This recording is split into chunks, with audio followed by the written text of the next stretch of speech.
भरणाऱ्या कुंभमेळ्यासाठी घोडा मैदान जवळ ठिकऱ्या कुणाचे वकील ठाणेकर दाखवून देते एकनाथ शिंदे। ठाण्यामध्ये आणि मुंबईमध्ये ठिकऱ्या गद्दारांच्याच उडत।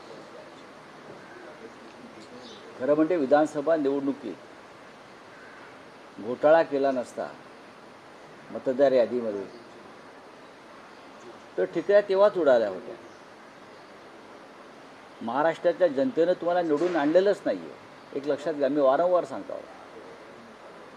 कारण इतक्या जागा जिंकूनही महाराष्ट्रामध्ये कुठे जल्लोष झाला नाही।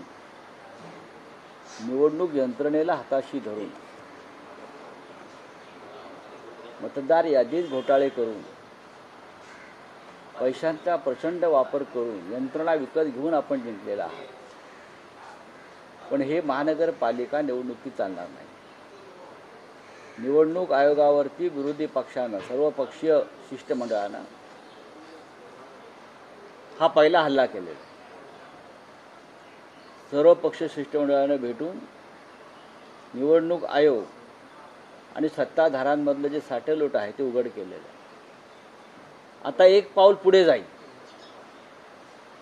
सर्व प्रमुख नेते जे आहेत, जे सर्वपक्षीय शिष्टमंडळामध्ये होते,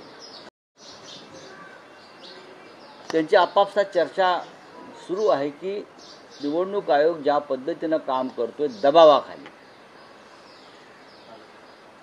आणि आपण वारंवार त्या संदर्भात निवेदनं देतोय, भेटतोय, भूमिका सांगतो आहोत, पुरावे देत आहोत, तरीसुद्धा निवडणूक आयोग ऐकायला तयार नसेल तर निवडणूक आयोगाला रस्त्यावर उतरून दणका द्यावा लागेल। अशा प्रकारचं